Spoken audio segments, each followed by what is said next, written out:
Hi everyone, I'm Josh Adams and I am Breaking Business. This is my very first video in this series and I'm coming out swinging. I'm starting this series with 4 videos over Mary Kay, companies like it, multi-level marketing, pyramid schemes, and multi-level marketing versus a pyramid scheme, how they are alike. Now, before we dig in, I would like to see how many of you have been involved with multi-level marketing like Mary Kay. Did you make money? Are you still doing it? Or not? Tell us. Let me know in the comment section down below. Before I continue, I have to make this disclaimer about Mary Kay. Yes, you can make money. Yes, you can make a living. But as you will see, it is not set up in a healthy way to enable people to make money, leaving only a handful that can make a living. Also, this is not about their quality of products, which they are one of the top in their business. But this is over their damaging business plan, multi-level marketing. This is hurting women. This comes from Forbes. One of the most depressing evenings I have ever spent in my life was at a Mary Kay Cosmetics shopping party. Helen Olin. She continues, the invite came from mutual acquaintance of a saleswoman in a telephone call begging me to attend the event. The makeup purveyor was a friend of hers, returning to work after several years at home with her children. It sounded empowering, but there was a backstory. Of course, the woman's husband had lost his job, and there was a sudden need to bring in income.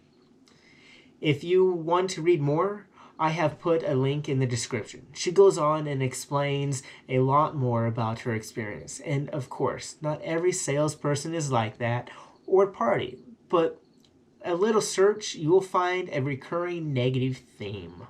This one came from ABC's 2020. You can find it on the link in the description and watch the full video if you want. But they interviewed some directors, ex-directors. One said most of their income came from recruiting, not selling, but recruiting new people to sell their product.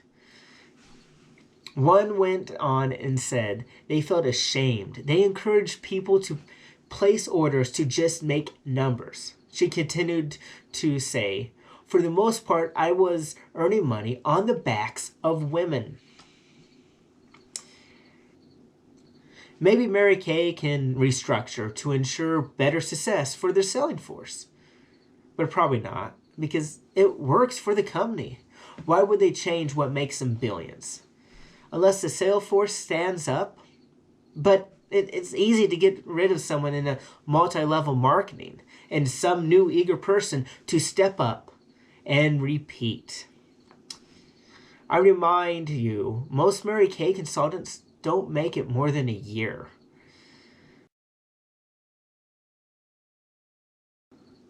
So why am I targeting Mary Kay? There is a lot of multi-level marketing out there and many of them are much worse. Well, it starts back at the beginning of the year when my fiance wanted to do Mary Kay. She did it in the past, but stopped. And her friend now was talking her into doing it again. The same friend that spent a few thousand in products that she was not selling. I was told that her products would be expiring soon. This is a common thing to happen where Mary Kay consultants could have thousands of dollars of products sitting in their basements and garages. Yes, Mary Kay will buy the products back at 90%, but it gets discouraged because you would lose all the perks that then will be deducted from the 90% you would get back. And you may not be a consultant anymore after you do that. Then the person above you could lose their perks because your sales are part of their sales. Multi-level marketing. I will explain this in more detail later, but keep that in mind as we continue. So you can get a no-cost car if you can sell X amount within a time frame and keep your sales up. So if you have people under you and they buy Mary Kay to sell, that counts to the amount you need for the car. I don't know how much it counts, but it does. Multi-level marketing.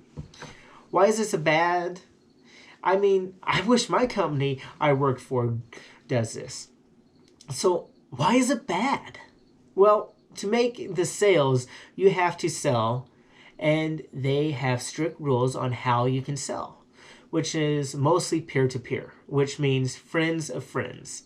No mass ads for your area to drum up new clients. They don't let you to do this because there's others selling in your city, and they don't want you to steal their customers, which leads to too many sellers and not enough buyers, or no way to reach some new buyers.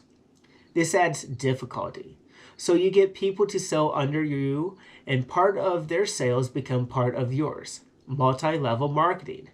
But if they have trouble to find buyers, the only way is to get more sellers to buy more packages of products to try to sell. And again, if they cannot sell it, then they get discouraged from them returning them because you would lose your free car and they would lose other perks. The next way is to buy a lot yourself, like this part from The Pink Truth. A sales director shows us how easy it is to fall into debt in Mary Kay. Even though she wasn't making money, she had stayed in for years and tried to live the dream, the pink dream. I started Mary Kay about 8 years ago. I was a stay-at-home mom with 2 children who worked part-time for extra money. A lot of stories start this way with Mary Kay, targeting people that are desperate in some way. I was a primary candidate for Mary Kay. I wanted to be successful, and I wanted my husband and his family to be proud of me. You see, targeting. I was recruited in with a $4,000 Mary Kay products package. I started out strong, but here's where it comes together. When I was in the car qualification for my first of 3 cars, I was a little short on production during the second month. My director suggested I just charge the needed amount of $3,000 because she was sure I would be earning the car. I did earn that car and thus began a cycle of credit card debt. It got deeper and worse each month. My credit cards became a stone around my neck. You can read her full story at the link I added below. But that just goes on to show you that it encourages people to not return the product because they lose the car. They lose their perk. And I doubt Mary Kay doesn't know this. And that's probably part of their structure. They won't admit it because it's dirty business. So, with my soon-to-be wife, I sat down and listened into the call from the director trying to get her to buy in. The director was selling the opportunity to sell products. In my eyes, she was a snake oil seller. She was trying to get her to buy a bigger package, saying that she'll be so many more % successful if she did. Painting the picture that all you need was the product and a lot of it. Now, here's a kicker. When it got to how are you going to pay for this, the director's motivation came to light. My fiance was a single mom with 2 boys working in the lowest paid nursing home in Kansas. She did not have that much money to buy that much. The director said, "Do you have anyone that loves you that would co-sign for a Mary Kay credit card? They wouldn't have to pay." I hope all of you are picking up your jaws from the floor. Using someone's love to get them to buy in to a risky financial situation is not accurately telling the risk factors is wrong, and in many cases is against the law. Then think about some young woman or some desperate for money being sold this, spending their last dollar to buy in on this great company. Many have done this without a thought of if they could do this because it is being sold that way. A magic key to success. Now think back to my fiance's friend and her thousands of dollars of product she has not sold. Now, I just wanted to inform you, we did not get a credit card. We were both smarter than that. So she did go and try to sell. She sold, but she didn't have enough time, is why she said she stopped selling. She did make sales, but she was unable to quit her job and is focusing on college, which is the proper way if you want to start making more money. Not Mary Kay. It's more of a hobby for most people. An expensive hobby. And don't get me wrong, I support entrepreneurs. But Mary Kay is not, and is making money off these women's dreams.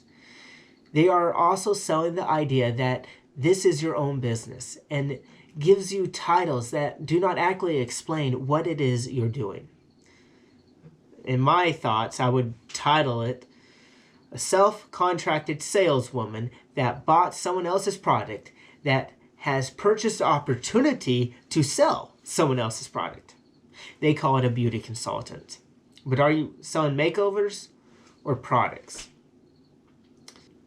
Share this video, hit that like and subscribe button because I have 3 more in this series and I have many others to come. We'll go over my personal investments, the companies I manage. I am a managing member of a couple companies and how I'm trying to make them successful. It takes a lot of work to do so.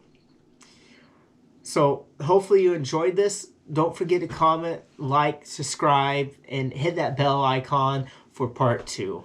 Thank you.